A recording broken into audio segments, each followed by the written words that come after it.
नमस्कार, स्वागत है आपका आपके चैनल गावड़े स्पीक्स में।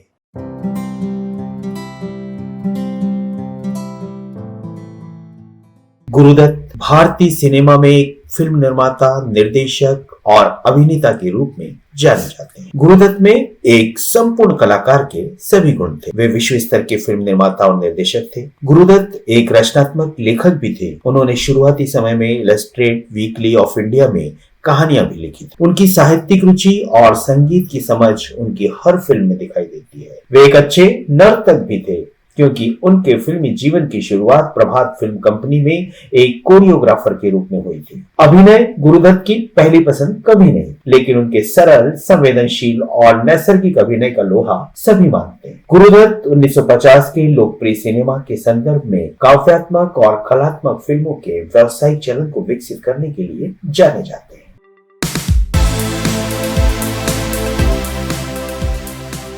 गुरुदत्त को और अधिक गहराई से जानने के लिए थोड़ा पीछे चलते हैं और जानते हैं कि उन्हें प्रारंभिक प्रेरणा कहां से मिली। गुरुदत्त की दादी रोज शाम को दिया जलाकर आरती करती और 14 वर्षीय गुरुदत्त दिए की रोशनी में दीवार पर अपनी उंगलियों की विभिन्न मुद्राओं से तरह तरह के चित्र बनाते थे। शायद यहीं से उनके मन में कला के प्रति संस्कार जागृत हुए। जब गुरुदत्त 16 वर्ष के थे, उन्होंने 1941 में 5 साल के लिए 75 रुपये वार्षिक छात्रवृत्ति पर अल्मोड़ा जाकर नृत्य, नाटक व संगीत की तालीम लेनी शुरू की। लेकिन 1944 में द्वितीय विश्व युद्ध के कारण उदय शंकर कल्चर सेंटर बंद हो गया और गुरुदत्त वापस घर लौट आए। आर्थिक कठिनाइयों के कारण वे स्कूल जाकर अध्ययन तो नहीं कर सके, लेकिन रविशंकर के अग्रज उदय शंकर की संगत में रहकर कला और संगीत के कई गुण उन्होंने अवश्य सीख लिए थे। ये गुण आगे चलकर कलात्मक फिल्मों के निर्माण में उनके लिए सहायक सिद्ध हुए।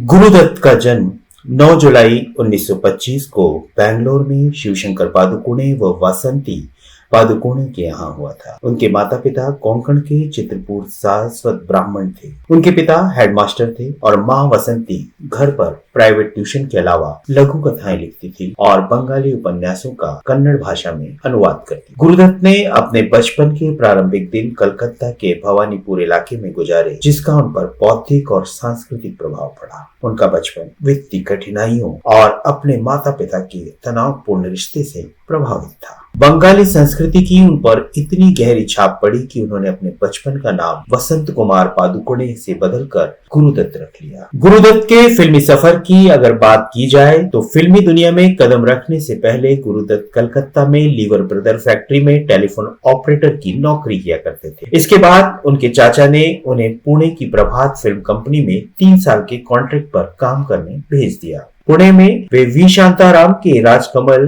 कला मंदिर स्टूडियो में रहा करते थे और यहीं रहते हुए उनकी मित्रता प्रसिद्ध अभिनेता रहमान और देवानंद से हुई थी। 1944 में उन्होंने चांद नामक फिल्म में श्री कृष्ण का एक छोटा सा रोल किया था। 1945 में उन्होंने विश्राम बेडेकर के सहायक निर्देशक के रूप में काम किया और 1946 में पीएल संतोषी की फिल्म हम एक है में नृत्य निर्देशन का काम किया। 1947 में कॉन्ट्रैक्ट खत्म होने पर वे प्रभात फिल्म कंपनी के बाबूराव के साथ एक सहायक के रूप में दोबारा काम करने लगे, लेकिन ये काम भी उनके हाथ से छूट गया और लगभग 10 महीने बेरोजगारी की हालत में माटुंगा बंबई में अपने परिवार के साथ रहे। इसी दौरान उन्होंने अंग्रेजी में लिखने की क्षमता विकसित की और इलस्ट्रेट वीकली ऑफ इंडिया नामक एक स्थानीय अंग्रेजी साप्ताहिक पत्रिका के लिए लघु कथाएं लिखने लगे। इन्हीं संघर्ष के दिनों में उन्होंने आत्मकथात्मक शैली में प्यासा फिल्म की पटकथा लिखी। मूल रूप से ये पटकथा कश्मकश के नाम से लिखी गई थी, जिसका हिंदी में अर्थ होता है संघर्ष। बाद में इसी पटकथा को उन्होंने प्यासा के नाम में बदल दिया। यह पटकथा उन्होंने माटुंगा में अपने घर में रहती हुई लिखी थी।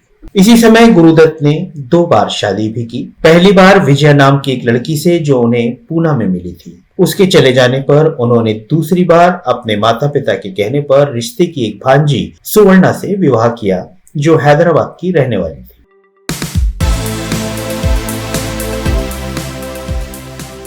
गुरुदत्त ने प्रभात फिल्म कंपनी में एक कोरियोग्राफर और सह निर्देशक के साथ साथ एक अभिनेता के रूप में भी काम किया था। गुरुदत्त 1947 में मुंबई आए और उन्होंने अमय चक्रवर्ती और ज्ञान मुखर्जी नाम के दो निर्देशकों के साथ काम करना शुरू किया। अमय चक्रवर्ती की फिल्म गर्ल्स स्कूल और ज्ञान मुखर्जी की फिल्म संग्राम में उन्होंने काम किया। इसके साथ ही देवानंद ने उन्हें अपनी फिल्म कंपनी में एक निर्देशक के रूप में काम करने का मौका दिया और इस प्रकार गुरुदत्त के निर्देशन में बनी पहली फीचर फिल्म बाजी 1951 में देवानंद की नवकेतन फिल्म्स के बैनर तले बनी थी। इसके बाद उनकी दूसरी सफल फिल्म जाल 1952 आई। इसमें भी वही सितारे देवानंद और गीता बाली शामिल थे। इसके बाद गुरुदत्त ने बाज 1953 फिल्म के निर्माण के लिए अपनी प्रोडक्शन कंपनी शुरू की। हालांकि उन्होंने अपने संक्षिप्त किंतु प्रतिभा संपन्न पेशेवर जीवन में कई शैलियों में प्रयोग किए, लेकिन उनकी प्रतिभा का सर्वश्रेष्ठ रूप उत्कट भावुकतापूर्ण फिल्मों में प्रकट हुआ। गुरुदत्त की प्रसिद्धि का स्रोत बारीकी से गढ़ी गई उदास और चिंतन से भरी उनकी तीन बेहतरीन फिल्में हैं, प्यासा 1957, कागज के फूल 1959 और साहेब बीवी और गुलाम 1962। हालांकि साहेब बीवी और गुलाम का श्रेय उनके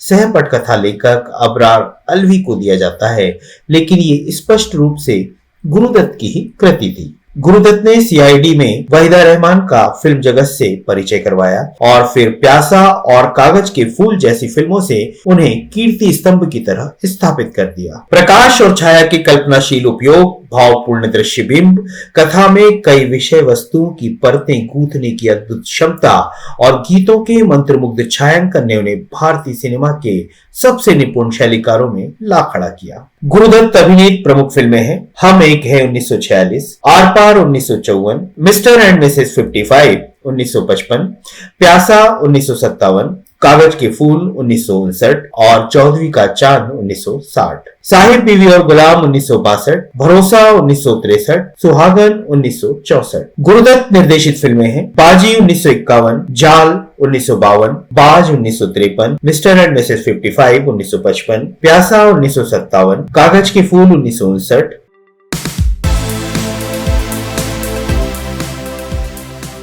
गुरुदत्त ने 26 मई 1953 को प्रसिद्ध संगीतकार गीता राय चौधरी से शादी की थी। इन दोनों की पहली मुलाकात बाजी फिल्म की शूटिंग के दौरान हुई थी और कुछ ही समय में ये दोनों एक दूसरे के प्रेम में पड़ गए। गीता और गुरुदत्त की 3 संतानें हुई, जिनका नाम अरुण, तरुण और नीना दत्त है। शुरू के कुछ वर्षों तक तो इन दोनों का वैवाहिक जीवन बहुत ही खुशहाल रहा, लेकिन जब गुरुदत्त की अभिनेत्री वहीदा रहमान के साथ संबंध होने की बात फैलने लगी तो इन दोनों के वैवाहिक जीवन पर इसका बुरा असर दिखने लगा। कुछ समय बाद गीता अपने बच्चों को लेकर अपने माता पिता के घर चली गई। ये दोनों 11 वर्षों तक एक दूसरे के साथ रहे। गुरुदत्त ने बहुत कोशिश की गीता को अपनी जिंदगी में वापस लाने की, परंतु गीता दत्त को गुरुदत्त के साथ कार्य करने वाली हर अभिनेत्री पर संदेह होने लगा और दोनों के वैवाहिक जीवन में पड़ी दरार बढ़ती चली गई।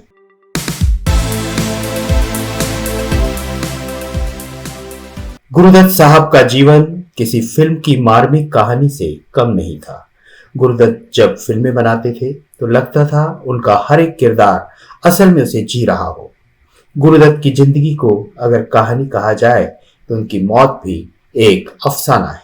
उनकी मौत को कोई आत्महत्या बताता है तो कोई हत्या, तो कोई उसे सामान्य मौत कहता है, पर उस सच को कोई नहीं जानता जो उनकी आखिरी रात का सच था। उस रात उन्होंने जमकर शराब पी थी, इतनी जितनी पहले कभी नहीं पी। गीता उनकी पत्नी, जिसके साथ अब उनका अलगाव दौर चल रहा था, से उनकी नोकझोंक हो गई थी। गीता ने उनकी बेटी को उनके साथ कुछ वक्त बिताने के लिए भेजने से इनकार कर दिया था। गुरुदत्त अपनी पत्नी को बार बार फोन कर रहे थे कि वह उन्हें उनकी बेटी से मिला दे, लेकिन गीता फोन नहीं उठा रही थी। हर फोन के साथ गुरुदत्त का गुस्सा बढ़ता ही जा रहा था। अंत में उन्होंने ये संकेत देते हुए कहा, बच्ची को भेज दो या फिर तुम मेरा मरा मुंह देखो। गुरुदत्त 10 अक्टूबर 1964 को अपने बिस्तर में रहस्यमय स्थिति में मृत पाए गए। गुरुदत्त ने एक बार कहा था, देखो ना, मुझे निर्देशक बनना था, बन गया। अभिनेता बनना था, बन गया। फिल्म अच्छी बनानी थी, बना ली। पैसा है पर कुछ भी नहीं रहा। शराब की लत से लंबे समय तक जूझने के बाद 1964 में उन्होंने आत्महत्या कर ली और इस प्रकार एक प्रतिभाशाली व्यक्तित्व दुनिया से उठ गया। आपका दिनेश कुमार।